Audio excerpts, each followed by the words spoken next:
My name is Stephen Long, and I host a show here on Rock Candy called Sacred Tension, the podcast about the spiritual discipline of asking questions. We cover topics from LGBT issues to faith and doubt and mental health. We talk to biblical scholars and have conversations about religious abuse and leaving faith and finding it again. We also talk to pastors and skeptics and cult experts who are all sorting out their own journey of faith. Please join me in these conversations on Sacred Tension right here on Rock Candy.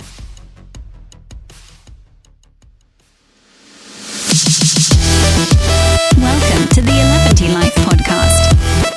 What's up, 11D family? Matt here, and welcome to the very first 11D Life podcast of 2019. It feels really good to be back in the saddle. We took about a month off here at the beginning of the year to just try to get game plan together, figure some things out, try to figure out what's going on. One of the things that has happened since we last spoke with you all is that we are making good on our promise to play a show. We are doing our first show in maybe 6-7 years, I think. Davey and I are going to be performing in our hometown of Greenville, South Carolina at one of our favorite venues called the Radio Room. You have heard the booking agent for the Radio Room on this podcast before. His name is Wes Gilliam. And I think that's super cool because I love to see things come full circle. We are working incredibly hard on programming and rehearsing that set for you guys. It is going to be a little bit of a different experience than what 11D has been in the past, because I think moving forward for our band, Davey and I are figuring out ways to sort of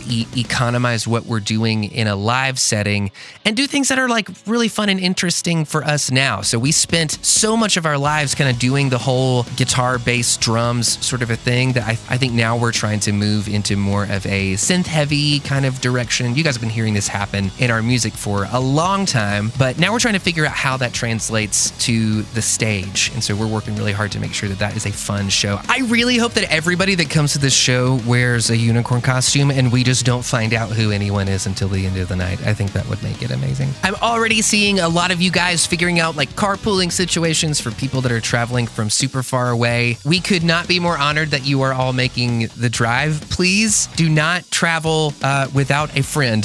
Try not to do it by yourself, and hit up the 11D Life Facebook if you are looking for travel buddies or travel companions, because it's always, life is more fun with friends. It just is. Let me be the very first to welcome a new slew of people to the 11D Life Facebook group. David Foote, welcome, my friend. Stephen Neufeld, you play in what was one of my favorite bands growing up, Craig's brother. And let's see, Jordan Hodges is a new member. Welcome, Jordan. Travis Darrell, Caleb Ray, Macy Beish, Wes Gilliam is actually part of the group now. Tay Reese, I'm not sure how, but you're from Denver. It's like one of my favorite towns of all time.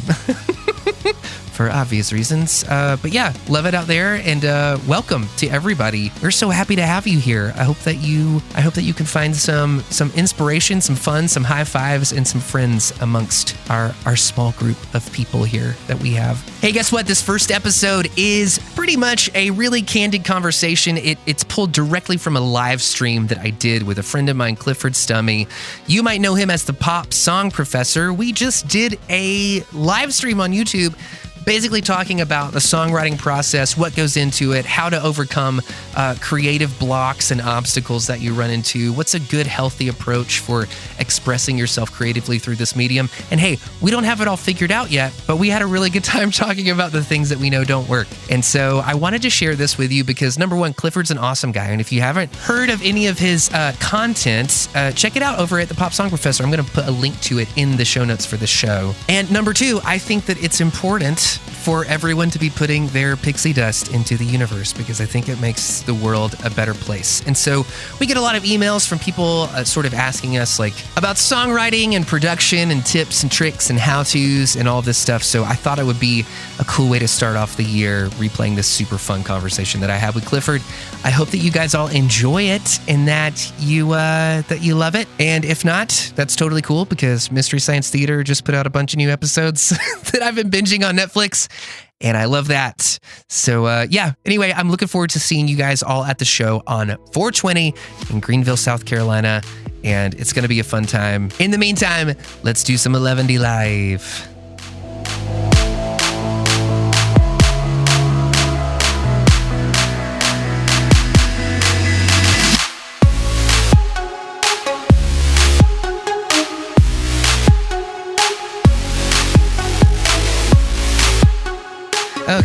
is more than acceptable. Good stuff. Okay, so welcome everybody to the live stream. We are going to be talking to Matt Langston from the band 11D7, and he is going to be telling us a little bit about his songwriting process and a lot of other cool things. Some questions sourced from you guys, those of you who are on Twitter way too much and were, happened to see my tweet at the last minute there. But we're going to be doing some really cool stuff here. It's going to be about, like a half-hour live stream. We've got a variety of questions, mostly focused on lyric writing, the songwriting process, and stuff like that. So welcome to everybody. Glad you guys are all here. And if you're watching this in the future, thanks for waiting for that obnoxiously long time it took me to set everything up and get ready. And welcome, Matt. Glad you're here, man. I'm happy to be here, man. This is great. Yeah, Matt and Davey Davenport, the other half of 11D7 right now, actually had me on their podcast, 11D Life, a while ago, and I will be sharing that link later so you guys can go check that out. What do you guys talk about on 11D Life? So 11D Life, basically like the tag for 11D Life is, what is it? Making music, making a living, and making it out alive. And it sort of like started out as us just sort of getting us and our friends in a room and kind of having like group therapy about all the weird stuff that we experience in the music industry, specifically like in the Christian music industry. And it's kind of chronicled our journey out of faith-based music business into just like regular music business. And that's a really good place to start, because I was going to introduce you, and I will say, guys, that if you're not listening to 11D7, you definitely should be. A patron, Joel Larson, actually put me onto your music, and I started listening to it. And I think he never thought just how far I would go to like listen to you guys and chat with you guys. But it was totally worth it. And Joel, I told him I would dedicate this stream to him because he's the one who made it possible many months ago. You've got a crazy big fan named Joel out there. That's awesome. But yeah.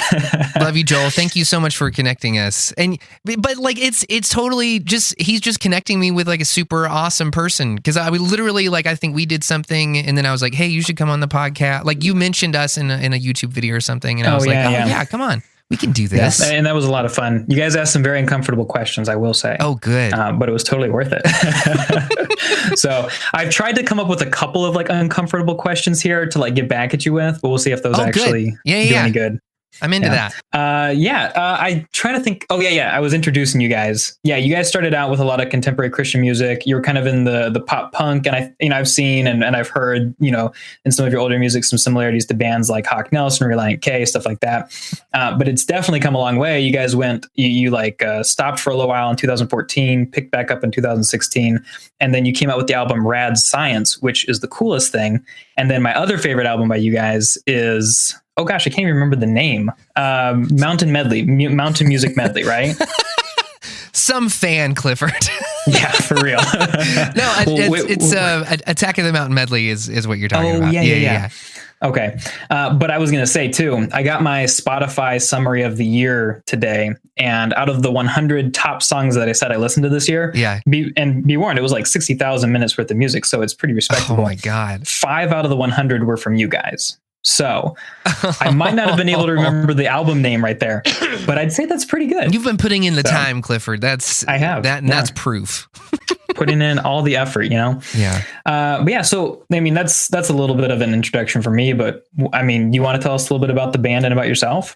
Yeah, no, I feel like we were almost like got signed to a record deal when those were still a thing. Like, I feel like we were on the very far end of that, like before that industry just kind of didn't really work the way it used to work anymore. So we were like 18, 19 when we got offered a record deal from this really small indie label called Flicker Records.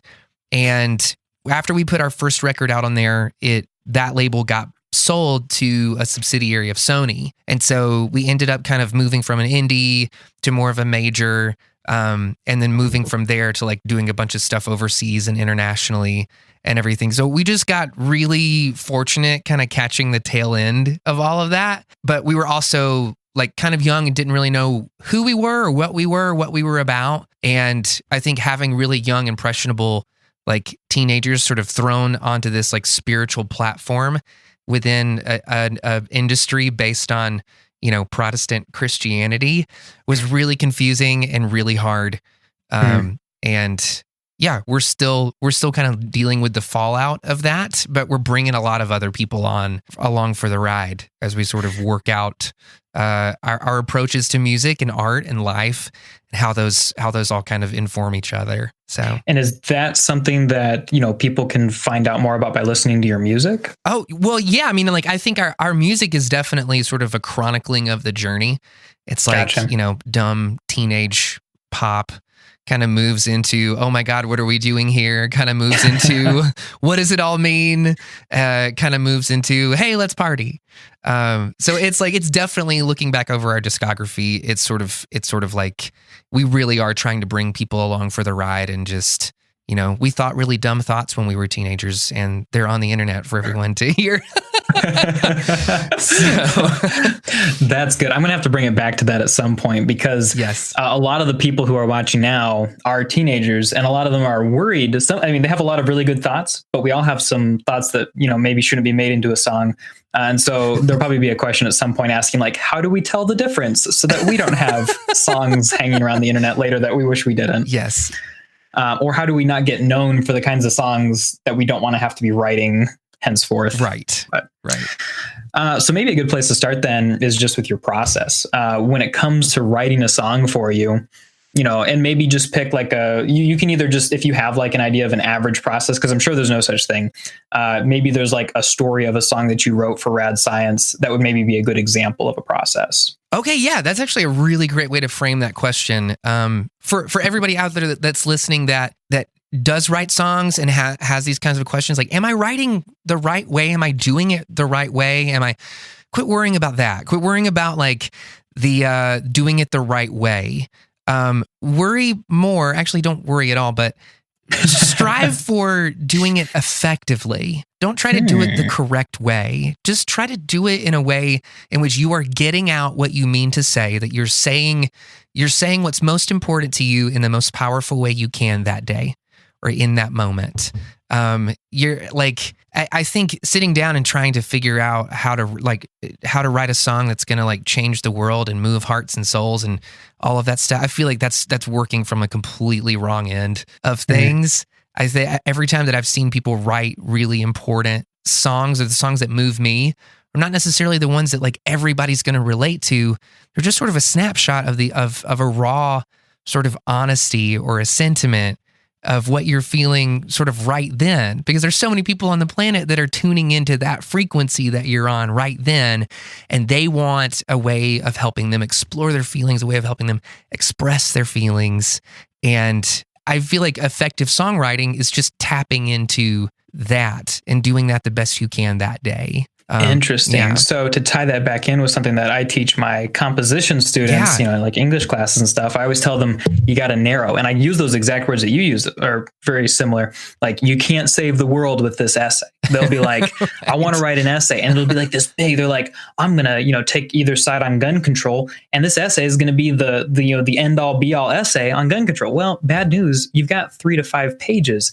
And in a song, you've only got 3 to 5 minutes. And so the more you narrow, it sounds like what you're saying is like the more you get really specific, like a specific instance, the more powerful there is a chance for your lyrics to be. Yeah, absolutely. I mean, I'm in the middle of writing a whole bunch of new material for what's either going to become the next 11D record or a Jelly Rocks record, which is this other like synth pop thing that I do. And it surprises me how every time I turn the computer on and set up all my synthesizers and guitars and everything and get ready to write, I completely blank. I feel like every time I write a song, I have to relearn how to write a song again. Like, I know what the structures are, but it's about like getting to this place in your head.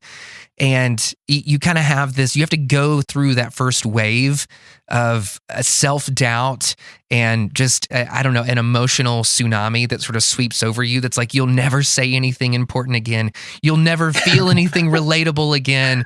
You'll never be able to do something that was better than the last thing that you did. And all that's awful. It's garbage. Yeah. It's a garbage mentality. It's not going to get you anywhere. It's a lie. Not everything you feel is always the truth.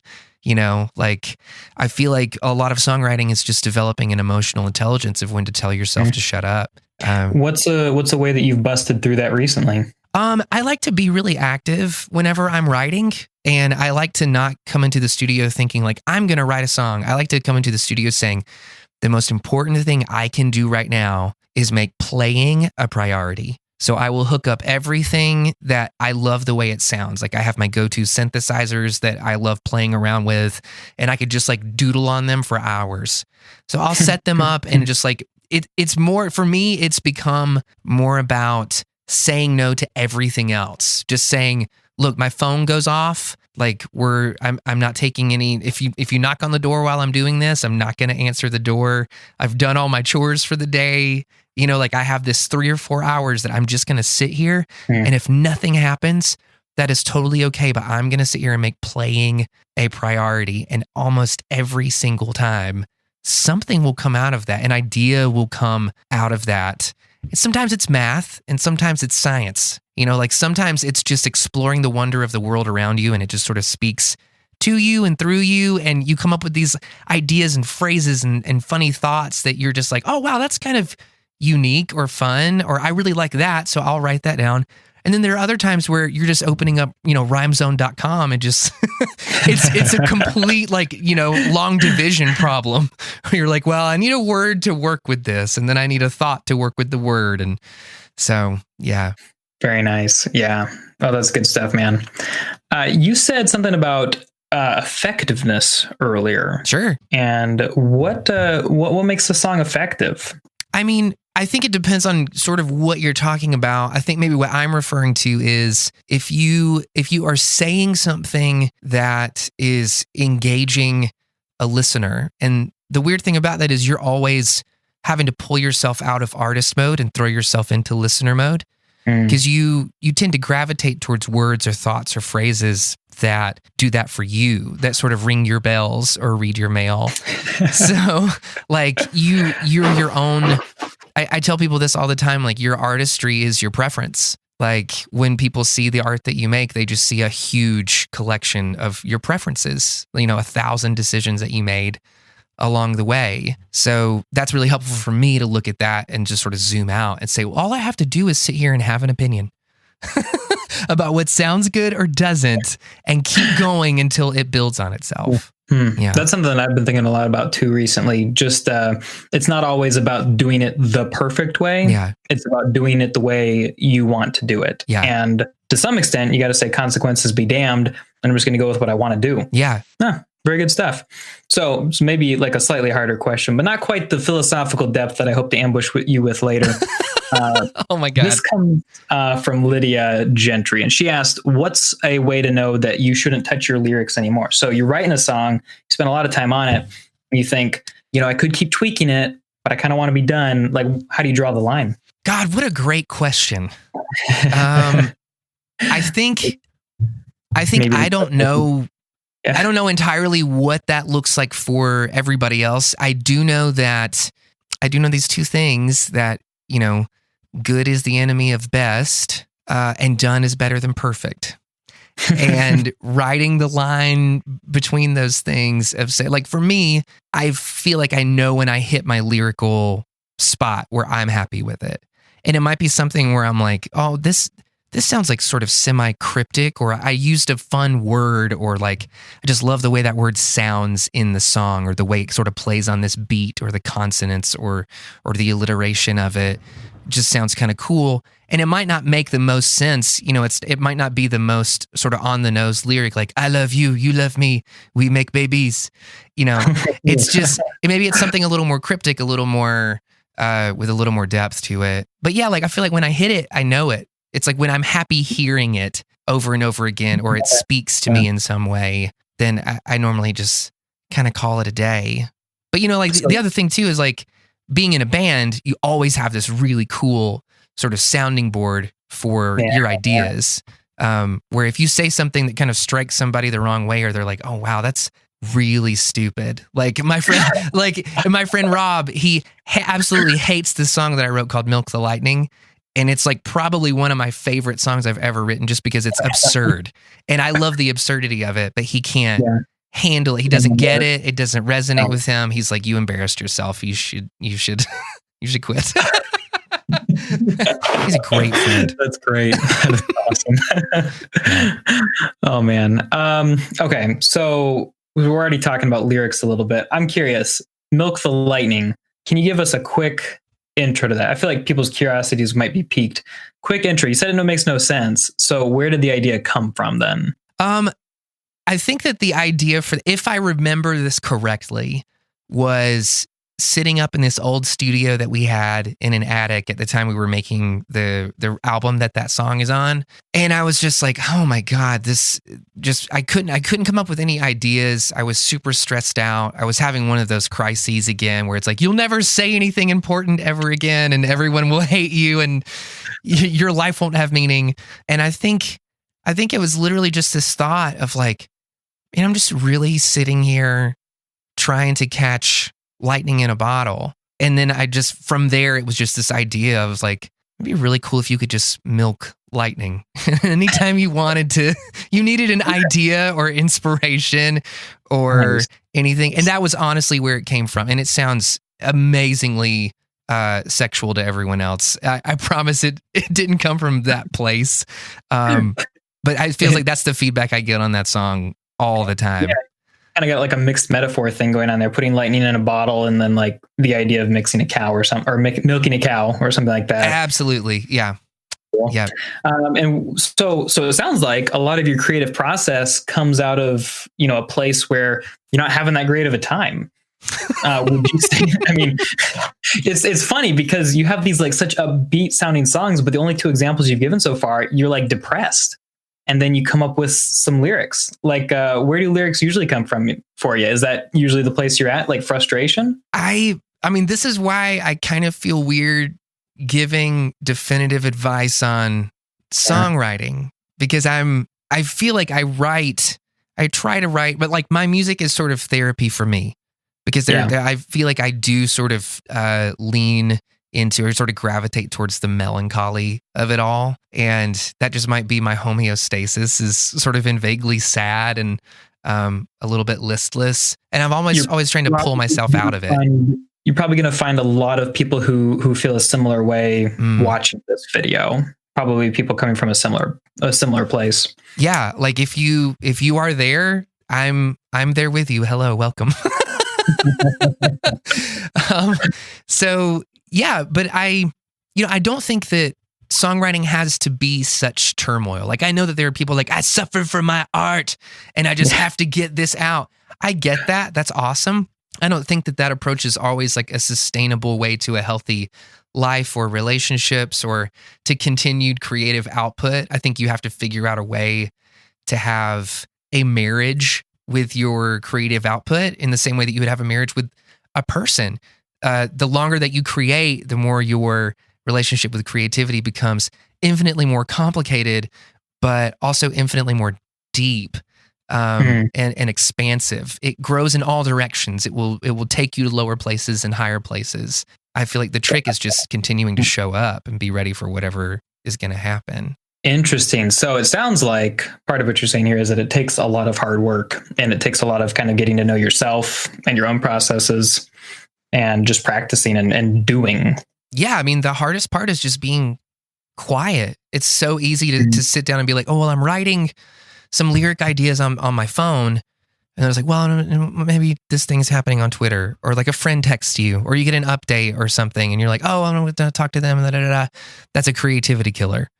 That is anything that's pulling you away from this song. Like just get rid of it. Just be there in the space, like with that song. And again, I'm telling you things that work for me and that I've seen work for other people. There might be some people that are like, I love just writing lyrics from text messages I get from friends, and that's my thing.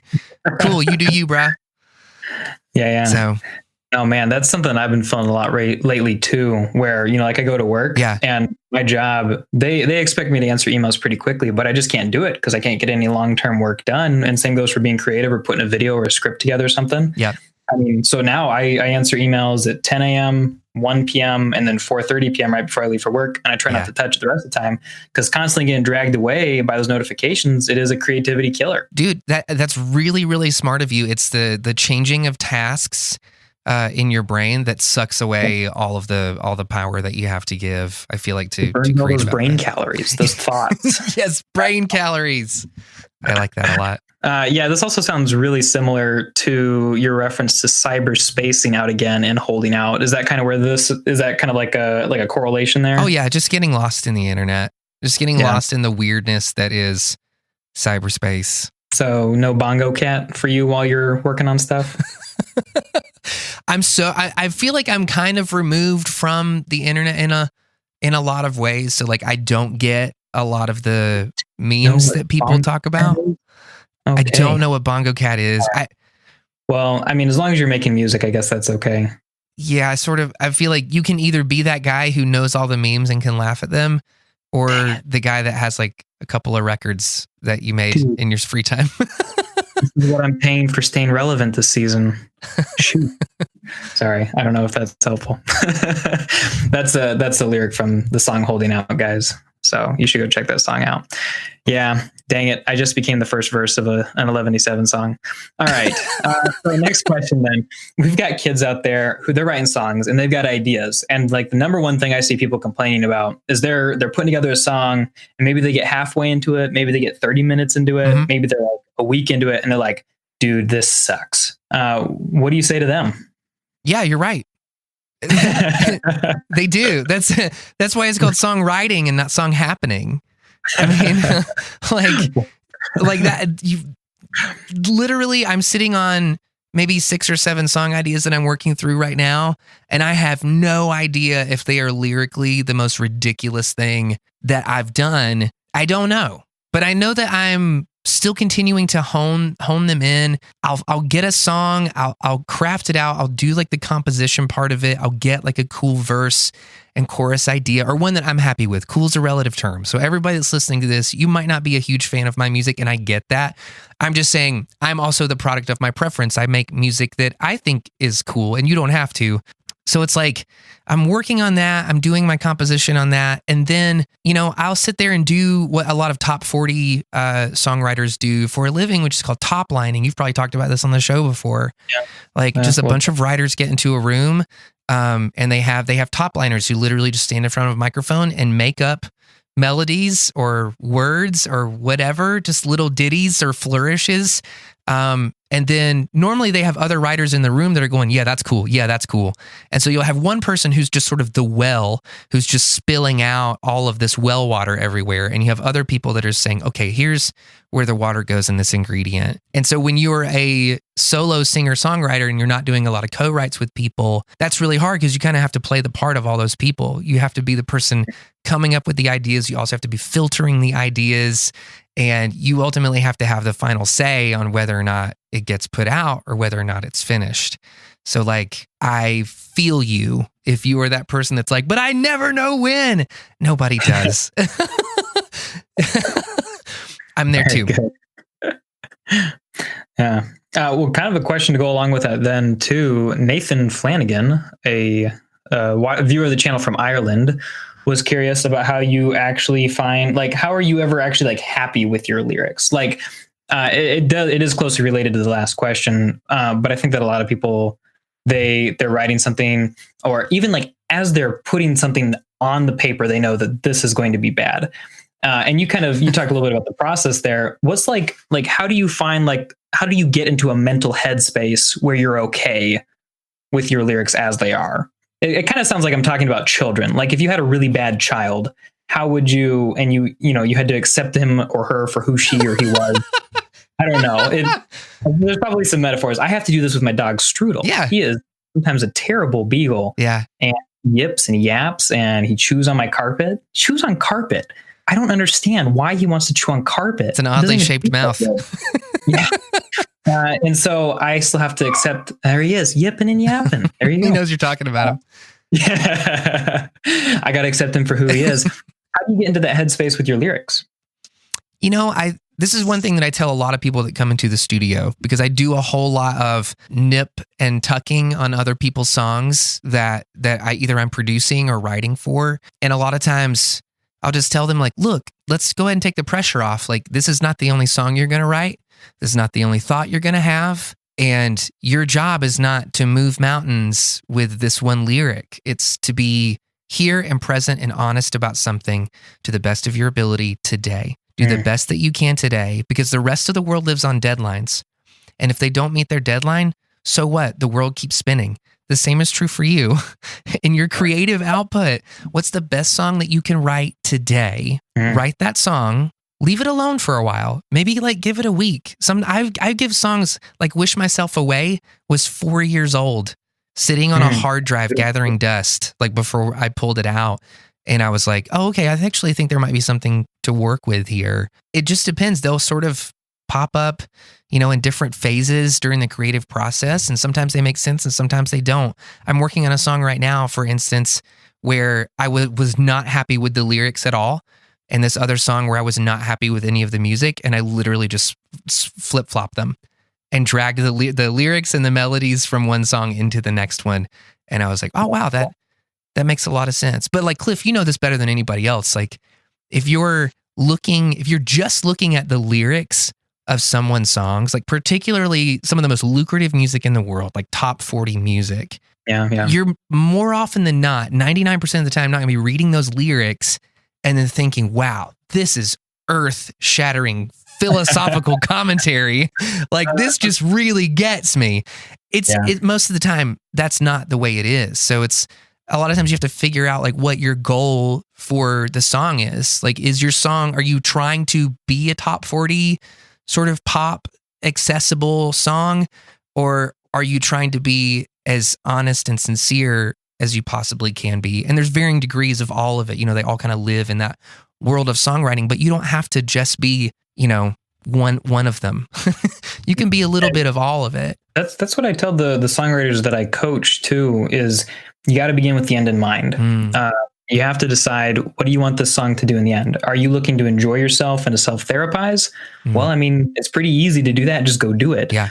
Are you looking for this to be a, super famous song that, 10 million people listen to on Spotify? I mean, your work's cut out for you, but at least you have your goal down. And now you know that maybe you need to compromise on the self-therapizing and the having fun.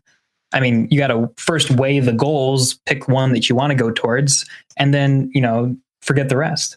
Yeah, that's true. And I feel like I've had that exact conversation with other artists too, where I've been like, well, this is not the most accessible idea, and I think maybe we could work on that. And they're like, no, this is what I want to say. This is how I want to say it. And I'm doubling down, and you can't make me move. And that's cool.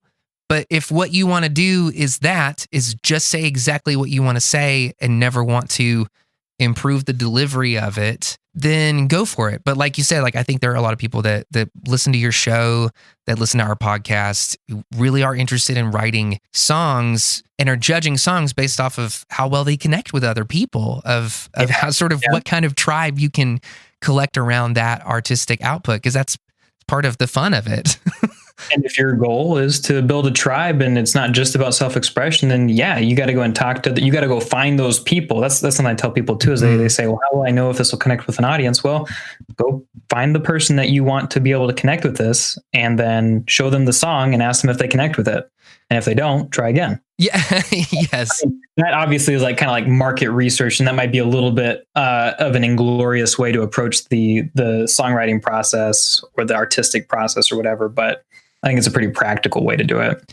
Yeah. Well, like for us, we make a living producing music and selling music. And every day it gets harder and harder to do that. And I think one of the things that I've come to realize over the past, 6-7 years, especially with working with other artists, is like, don't hoard your nothing. Like I hear so many bands that are like, well, but if we get approached by this label, that's not going to happen, pal. Like that will probably not happen. Like, it was a fluke that it happened to us. And even then it's just replacing like one set of problems for a totally different set of problems. And at the end of the day, you have to decide what kind of artist you're going to be, what kind of person you're going to be, what kind of, what kind of pixie dust you want to put out in the world. Those are more important questions than those kinds live of in the things. present rather than in the future, the what if. Yes, absolutely. Absolutely. Good stuff. Okay, so here, this is one of my ambush questions. Yeah. What are some mistakes you've made as a lyric writer or as a songwriter? What are some things that, you wish you could go back and do differently? Whether it's, maybe there's a particular line that you wish you'd never put into a song, or maybe there's like a philosophical underpinning that you wish you'd kind of figured out the right answer to earlier. Oh, man. Oh, my gosh. Clifford. That's the reaction I wanted. Yeah. Victory. You don't have to answer it now. You get nothing now. Your question was too good. Yeah, I think I look back at songs that I've written, like, or that I wrote earlier on in my career, and I think, I don't know, something really trivial would be, I think they're kind of wordy. I think they try to fit too many words into a song and ultimately end up with me passing out on stage because I can't say all of them like without editing.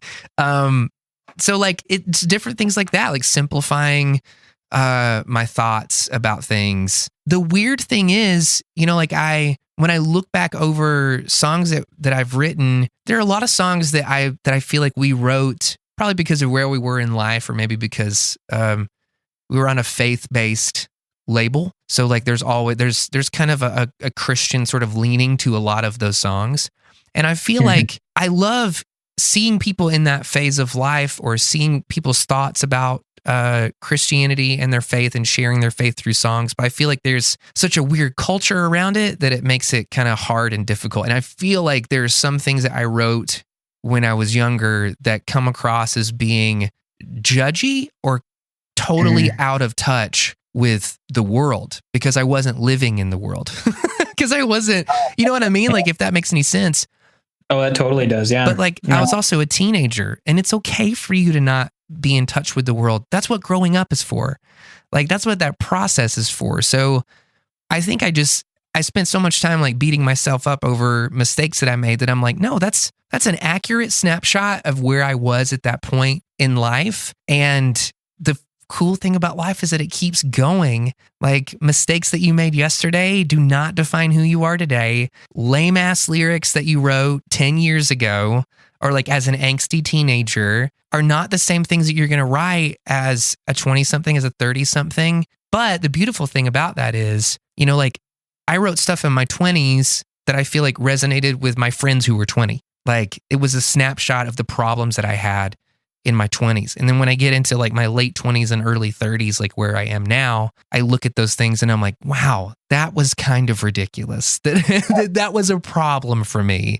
But that just shows that like, it's okay to grow up. Like, it's okay to move past those problems and find new ones. It's okay to leave those experiences behind that you were honest about and then find new ones. I mean, I feel like the only things that really age well are songs about sexuality. Because everyone's always feeling that and always exploiting it to some degree, particularly in pop music. And so I feel like those thoughts and those ideas about that maybe age a little better than lyrical content that's maybe like, I don't know, more emo in early 2000s.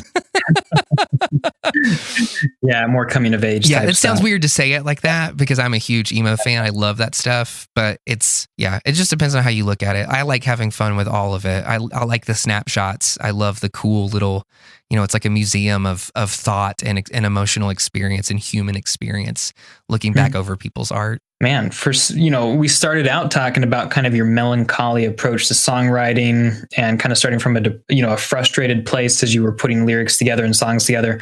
This is getting awfully like good vibey. Like, I'm getting really like positive vibes here.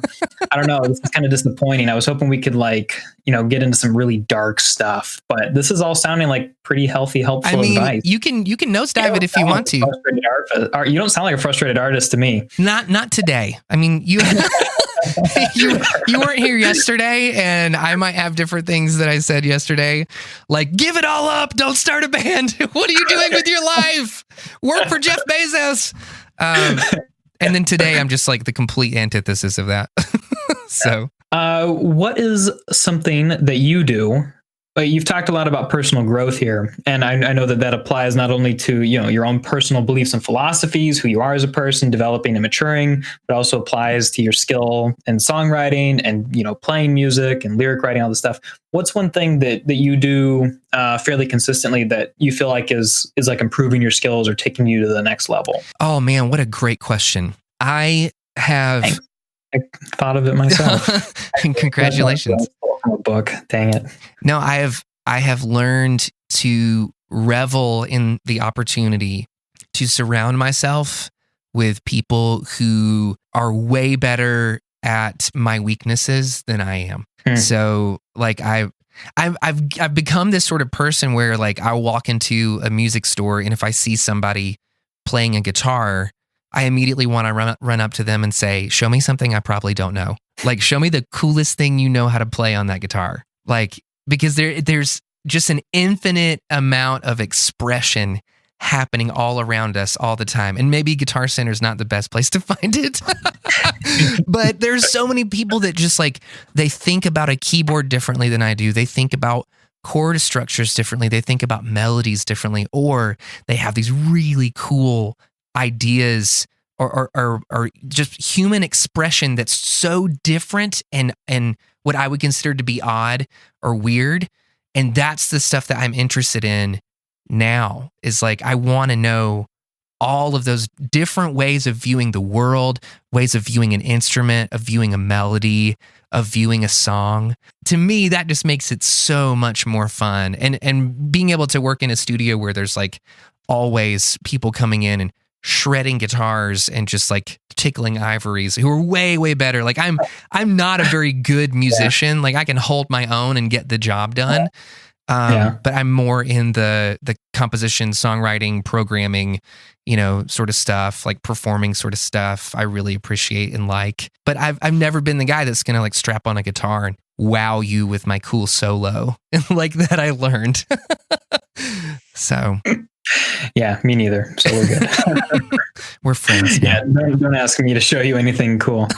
I did make up a chord on the ukulele that later people told me was already a chord, but I felt really proud of myself. So that's where I'm Bravo. at. You talked a little bit earlier about, writing for self-therapy. And so the question I'd like to ask then is just in general, what purpose does, do lyrics play in your life? I mean, we know that in music, lyrics can add to the musicality. They can tell the story. But when you think of your life plus lyrics, what do you think of? Struggle. This is where it might get sort of depressing. It's like, oh, good. This is what I've been hoping for. Yeah. I mean, I feel like nothing comes easy. It always demands a sacrifice. It always demands that you lay something on the altar to get either satanic or Christian, however you want to be with the altar metaphor. Whoever altar it happens to be that day. Yeah, exactly. Like you are going to have to sacrifice your attention on other things. You're going to have to sacrifice an idea that you had about yourself, that you could write a song in 15 minutes and it would be okay. That's the biggest thing I worry so much more. I have fun creating sounds and programming things and goofing off on synthesizers and playing guitar and making rock and roll. I have a hard time with lyrics and making sure that I'm saying something that I believe in. I think that those are holdovers from when we would do co-writes with other people.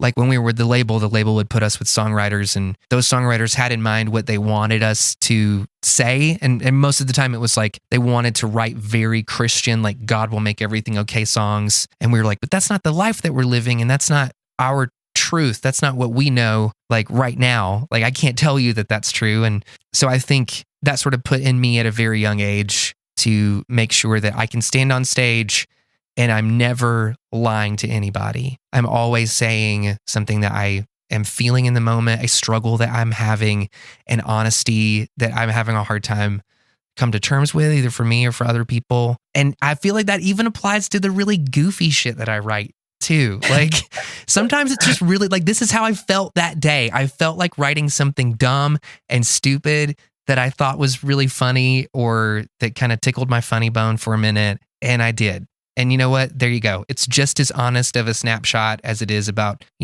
me being like, I've got a Coke habit and I don't know what to do with it. I don't.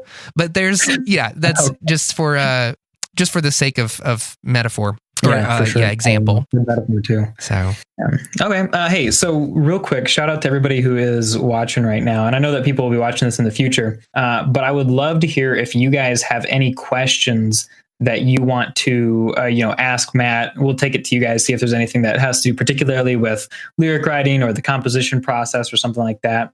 And then I'll go back and look at those in just a second. And then in answer to Riley's question, yes, this will be available afterwards. Let's see. Okay, so I got a couple more personal questions. Uh-oh. You were talking just now, and this is something that I talk about a lot, is vagueness versus specificity. And you might not have used those exact terms, but you talked about wanting to go on stage and being able to say something that was honest to you. And as I've been, studying your lyrics and taking a look at what you guys write, there is a lot of specificity. There's a lot of specific cultural references. There's a lot of what sounds like personal stories. And there's a lot of, just like stuff that doesn't feel like it could apply to anyone else. So the cyberspacing out again, I feel like a top 40 artist, instead of saying, what am I paying to stay relevant? They might, it's actually a better example. You say friends have been asking when I'm having kids. They might just say something a little more vague and be like, life's rough and I can't fulfill expectations. Life's rough and I'm infertile. Yeah. I knew that's what you were going to say, Cliff.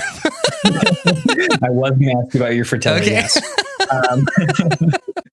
They write these vague lyrics, and from what I've seen, you could probably confirm or deny, it's so that people can connect with it, and so that more people with a variety of situations can be like, oh yeah, life's rough for me too. Yeah. And instead of saying it's about expectations from friends about certain things, for somebody else it might be I had a breakup, or my mom died of cancer or something, all like very valid stuff to like be upset about. But in your case, you get really specific. So how do you, what are your thoughts on like that balance between specificity to your story and then being vague enough that it applies to everybody else? I always kind of think that specificity is a way to go if it's not alienating someone. And I don't know if I have like a really good line not to cross on that. I just kind of think like for that song specifically, Holding Out, like I can go through every single one of those lyrics and I can trace like the experience that I had, that made me think of that, or how I was feeling when I was writing it, or how I labored over that line or whatever in the song, just like, or alternate lyrics that it used to be. Like, I don't know if there's a good sort of rule of thumb for that, but I will say like, I like your idea, and maybe this is what you were getting at, that specificity is so much more interesting than vagueness. And I feel like you would be surprised how special you think your life is, and how something can mean only this one thing to you, but there's so many people out there feeling that thing at that moment in time. And that's part of like the vulnerability of the songwriting process, like just being willing to be specific and being willing to say like, yeah, this kind of sucked. This thing happened to me and it sucked. Or I'm kind of a shitty person and I had this thought. Like I'm kind of selfish in this way, and I'm working on it. Like I've always value a specific and honest lyric than a vague and dishonest one. Yeah, that's a really good point. Got to avoid those dishonest lyrics. I was actually just filming a video today where I kind of talk about that. And a lot of people talk about, music is subjective, different strokes for different folks. One thing will sound good to one person, but I'm a firm believer that there are objective standards for what makes good art. Now, I think that probably the scope of what is good is probably bigger than some people will admit, because everybody's kind of got like, country music is only true art, or Christian music is only true art, or they might pick a specific band. Those guys are only true artists. And the principles we were talking about, is it true? Is it something that reflects reality? Is it good? Does it fulfill the purpose that it was intended?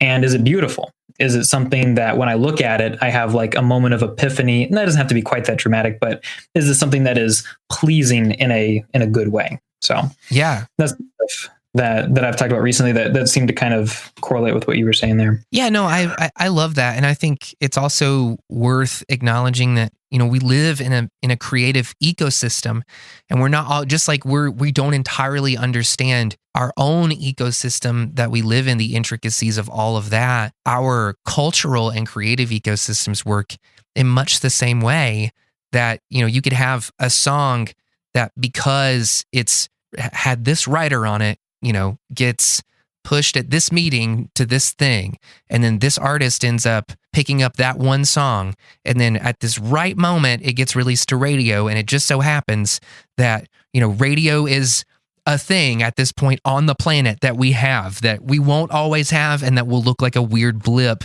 at the end of all things, that we transmitted invisible craziness to other humans in the world.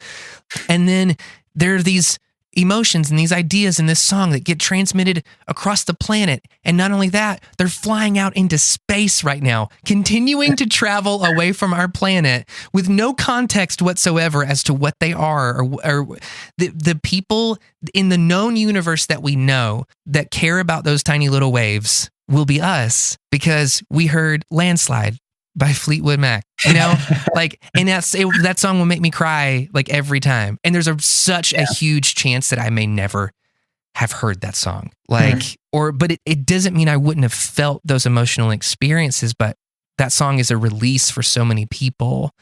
Like, always something there to remind me, Naked Eyes. I always get happy when I hear that song. And that margin of we may never have been exposed to any of that is so thin that I'm just like, why wouldn't we spend our lives putting those kinds of things, that kind of craziness and weirdness out into space? I totally lost myself in the wonder of that story. I'm so sorry, Cliff. This has to be, what you just described sounds like it would make an amazing album cover. All these little radio waves going off into this, from this really noisy planet out into the galaxy. Yeah. I will volunteer to draw this for you. Oh, please. If you draw it, we'll use it. You don't want to say that. I kind of want to take a chance and commit to your artistic skill right now, Cliff. All right. I'll work on that while you answer some questions. Okay. I got this for you right here. I'll do a mock-up. Yeah. So a couple of quick questions just to wrap up. We had a couple questions from people in the chat. One of them was if you had any advice for the business side of music. And I don't remember who asked that because it was a long time ago. And it is a broad question. So maybe there's one specific heartfelt thing you feel about the business side of music. I'm still figuring that out. And I don't mean to sound depressing, but I will say that I wish I had learned a long time ago that nobody's looking out for me and my career and being able to to have a sustainable career as a creator or a songwriter or a producer, except for me.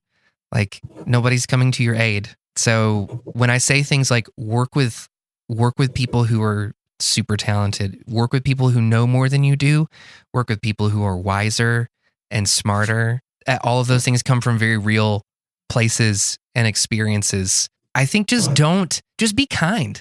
Entering the music business, I will say that you absolutely will get screwed over by a ton of people, whether it's other bands, other artists, the girl that you're dating right now while you're trying to find your footing as an artist. You're going to experience so many struggles and trials and tribulations when it comes to that kind of stuff, but none of that should stop you from being kind. Be kind to the people that are mean to you. Be kind to the people that take advantage of you, because kindness attracts more kindness. And the way that you find other kind people is by being kind, because it's a homing beacon. I feel so lucky to have the group of friends that I do in the music industry right now, because we're kind to each other. And that's the whole basis of our friendship, is just in a world full of people that were constantly, you couldn't trust them. You couldn't trust what they were saying. Half of them didn't know what they were saying. We just sort of became the people that were kind to each other. Wow, yeah. That's super powerful. And that's, again, a testament to something that I kind of felt like I was gathering from you earlier, is that you got to live in the moment and you got to say, how can I be the best person right now, rather than keeping on thinking about my possible future success. Yes. Well, not to, take away from that moment, but I did finish the artwork. Okay. So I don't know. Oh, this is great. I love it. Yeah, so that's what it is. And the name of your album is going to be Planet Radio. Planet Radio. There it is. I don't know if that's already a thing or not, but I got you. So that's awesome. You send that over. It's going up on the fridge, buddy.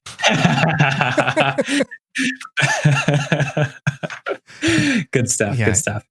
Okay. Last question. Okay. Do you have any advice for the kids at home. This is your chance to hop on a soapbox, man. For the kids at home. And for reference, we do have a wide range of listeners and viewers. They're typically between the ages of 12 and 24, equally split male and female. Okay. And they typically like music, like the kind of music that you write. A lot of them are trying to write music themselves. And they might know like the ukulele or the guitar. And they might have one or two friends they can show their lyrics to. Yeah. But they're still trying to figure things out. Keep doing it. Whatever you're doing, keep doing it. Show it to your friends. Have them laugh at you. Have them make you feel like the worst person in the world, and go home and tell yourself you're never going to do it again, that you're never going to put yourself out there, that you're never going to share your art with anyone, and then wake up the next day and do it anyway. And keep doing it and keep doing it until you become so creatively calloused that the only important thing to you is that you are putting your pixie dust on the planet. Because there's a huge difference between the feedback that you're going to get from people. Like, everybody has an ulterior motive. Everybody has a slant. Everybody has a thing, like when they're giving you advice. So take all advice with a grain of salt, but at the end of the day, just don't stop. Because if you don't stop and you keep doing it, you only figure out the advice to take by continuing to work on your craft. And nobody ever sat down and just like wrote a song, and it's the first song they ever wrote, and then it just becomes like the biggest thing ever, and the whole world takes notice, and they never have to worry about money again a day in their life. It's never happened for anybody. That'd be nice, though. Wouldn't it? Wouldn't that be great? And that's great too, because that answers another question that I hadn't had time to ask, but it was from Alex. He asked how you deal with criticism, and for you, it sounds like you just keep going. I think I just kind of love it. Like, if you're critical of my music, it means that you were thinking about it. And I love that. Like, if you don't like it, awesome. Tell me why not. I'm just more interested in the discourse, I'm like, you're an artist too. You have a preference. You just shared it with me. So like, if you don't like what I'm doing, go make something that you do like. Because until you do, you're robbing us and the world of your creative output, which sounds like a snarky thing to say to someone, but it will shut them up rather quickly.